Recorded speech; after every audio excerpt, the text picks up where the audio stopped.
saulė dingo iš dangaus. Matyt nusprendė, kad viena žvaigždė užtek šią dieną. Ji nusipiešė ant veido du sparnus, sako, šiandien būsiu fėja, nebe žmogus. Išėjo į miestą su katinu delne. Katinas apsivilkęs kostiumą, dabar jis mano sargybinis. Prie parduotuvės stabdo žmonės kaip policininkas. O dar šaukia, čia tik prevencija dėl nuobodulio.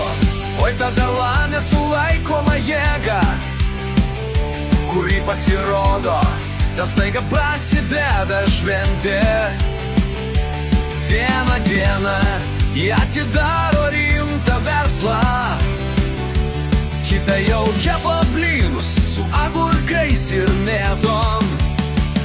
Miestelio taryboje ji buvo 5 minutės. Pasiūlė visus posėdžius vesti dainuojant. Meras nualpo, sekretorė paliko postą, bet dabar reikia revoliucija chore, bet vietoj gražios.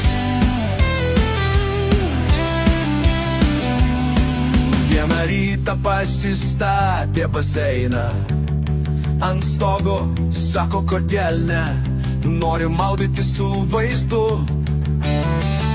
Kai vanduo pradėjo tekėti žemyn, ji skėstelėjo rankomis.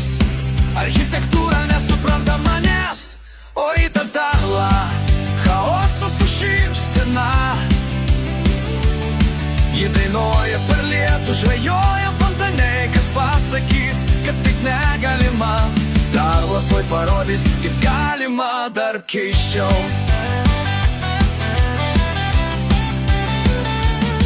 Ji turi verslo planų, kas savaitę, po 3 vieną savaitę veža uogas, kitą išnuomoja vištas. Kartą atidarė dresuotų moliūgų cirką, bet moliūgai pabėgo. Ai, bus geresnė idėja kita. Jos šuo malėtantė važių tarpulas, o pats išmoko žiūrėdamas į Darlos video blogus. Jis sako, aš įkvepiu net augalų šokt, įrodo paparčius, kurie linguoja pagal techno. O kai ateina vakaras, tyla, bet neilgai. Darla grįžta su sūrių, raketa ir gitara. Sako, bandau naują projektą, kosminė pica. Ir kviečia visus į kiemą, koncertas po žvaigždėm.